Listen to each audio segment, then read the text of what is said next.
अस्सलाम वालेकुम नाजरीन, शाहिद चौधरी ऑफिशियल के साथ मैं हूं आपका मेज़बान अब्दुल्ला तनवीर। नाजरीन, आपसे एक अनफॉर्चुनेट वाकया शेयर करता चलूं। सियालकोट में मामूली सी गफलत से एक लेडी कांस्टेबल की जान चलेगी। आखिर ये वाकया क्या पेश आया? बेसिकली उनका जो बच्चा था, छोटा सा, तकरीबन कोई 10 से 12 साल बच्चा था, घर में पिस्टल पड़ा हुआ था। उसका बाप भी पुलिस में था, उसकी वालदा भी पुलिस में थी। बच्चे ने पिस्टल को खिलौना समझ के अपनी माँ की तरफ सीधा किया और गलती से उससे जो उसका ट्रिगर था वो दब जाता है, जिससे गोली उसकी वालदा को लगती है, उसकी मां को गोली लगती है और ऑन द स्पॉट ही उसकी डेथ हो जाती है। इस वाकये के बाद बच्चा काफी ट्रोमा में चला गया था। पुलिस वाले भी जब उससे तफ्तीश कर रहे थे, उससे सवाल जवाब पूछ रहे थे, तो मैंने भी ये वीडियो देखी थी और बच्चा इस किस्म का सदमे में था कि उसको समझ नहीं आ रही थी कि मुझसे हो क्या गया। और वो बार बार एक ही चीज कह रहा था कि मैंने इसको खिलौना समझा था, मुझे नहीं पता था कि मेरे इस कदम से मेरी जो वालदा है, मेरी जो माँ है, वो मुझे छोड़ के चले जाएगी। इसी तरीके से नाजरीन, रिसेंटली एक वाकया फैसलाबाद में हमने देखा था, जहां पे स्कूल पार्टी में छोटा सा जो बच्चा होता है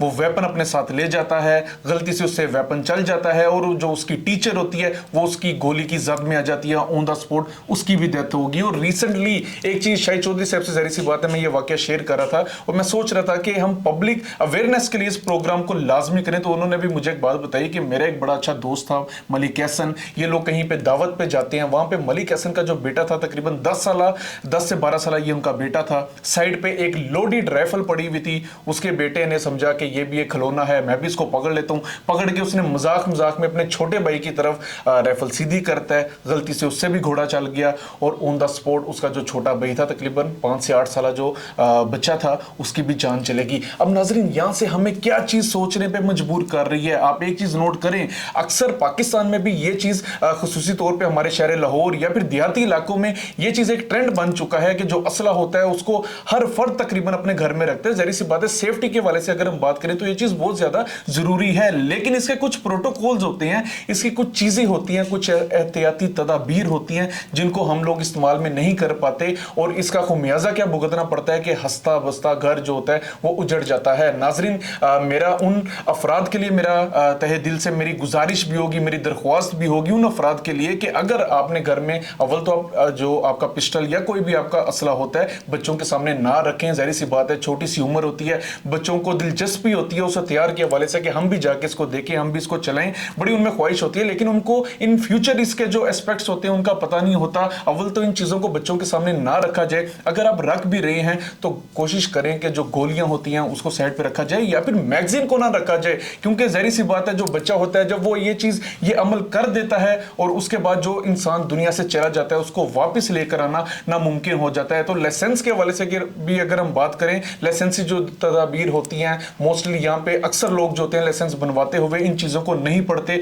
फॉलो नहीं कर पाते, जिसके बाद खुमियाजा क्या भुगतना पड़ता है, या तो उनके खानदान से कोई ऐसा प्यारा चला जाता है जिसको वो वापस नहीं बुला पाते, या फिर कोई ऐसा उनसे जुर्म ना चाहते हुए अनजाने में ऐसा जुर्म हो जाता है जिसके बाद उनको सलाखों के पीछे जाना पड़ता है। तो नाजरीन, वो अफराद, वो लोग जो कि अपने घर में असला वगैरह रखते हैं, तो मेरी उनसे यही गुजारिश होगी कि बच्चों की पहुंच से कम इस चीज को दूर रखें और बच्चों को बताएं कि यह चीज काफी खतरनाक है, इस चीज को आपने इस्तेमाल नहीं करना। और खुसूसी तौर पे वो अफराद जिनके घर में छोटे बच्चे हैं, यानी कि उनकी उम्र 10 से 12 या 15 साल है, जो कि अभी मैच्योर नहीं हुए, जो कि 18 साल या 20 साल से ऊपर की उनकी उम्र नहीं है, तो ऐसे बच्चों के सामने असला ना लेकर आए, ऐसे बच्चों के सामने असले की नुमाइश ना करें, क्योंकि इसके बाद का जो खुमियाजा होता है, इसके बाद का जो रिजल्ट होता है, वो काफी ज्यादा संगीन नताइज इसके जो होते हैं वो मुरतब किए जाते हैं, संगीन नताइज मुरतब होते हैं और इनका जो रिजल्ट होता है काफी ज्यादा बुरा होता है। तो नाज़रीन, मैं चाह रहा था कि ये चीज को मैं लाजमी आपसे शेयर करूं। अभी तकरीबन 3 से 4 वाकयात ऐसे ऑन कैमरा जो चीजें थी वो हमें शो हो चुकी हैं और अभी ऐसे पता नहीं कितने दर्जनों ऐसे वाकयात हैं जो कि अभी तक रिकॉर्ड ही नहीं हो पाए। अब ये भी देखें कि ये जो सियालकोट में भी वाकया पेश है, हालांकि वालिदा भी कांस्टेबल थी, वालिद भी कांस्टेबल था, लेकिन फिर भी क्या मामूली सी गफलत हुई है। हालांकि घर का ही कानून, घर के ही अफराद जिनको पता है कि चीजों को सेफ्टी एक्ट्स क्या होती हैं, इन चीजों को किस प्रोटोकॉल में रखना चाहिए, इन चीजों को कैसे संभाल के रखना चाहिए, वो भी अपनी मामूली सी गफलत की वजह से इस चीज की जद में आ गए हैं। तो जो आम शहरी होते हैं वो तो फिर इससे कोसों दूर होते हैं। तो मैं एक बार फिर से अपने इन अफराद से मेरी गुजारिश होगी, मेरी दरख्वास्त होगी कि बच्चों के सामने इस चीज़ को ना इस चीज़ की नुमाइश की जाए, इस चीज़ को ज़्यादा ना उनके सामने लेके आया जाए, जिसकी वजह से बच्चों में भी इस हवाले से इंटरेस्ट पैदा हो और बच्चे भी छोटी सी अपनी नादानी उम्र में इन चीज़ों को चलाने का शौक रखें। नाज़रीन, प्रोग्राम का फीडबैक जरूर दीजिएगा और आप क्या समझते हैं इस तरह के असले के हवाले से, क्या मजीद प्रोटोकॉल्स होने चाहिए, क्या मजीद तदाबीर हमें अपनानी चाहिए जो कि हमारी सेफ्टी एक्ट के लिए बहुत ज्यादा मुफीद हो। तो आपने कमेंट सेक्शन में इस चीज का लाजमी बताना। इसी के साथ अपने मेजबान अब्दुल्ला तनवीर को इजाजत दीजिए। अल्लाह निगहबान।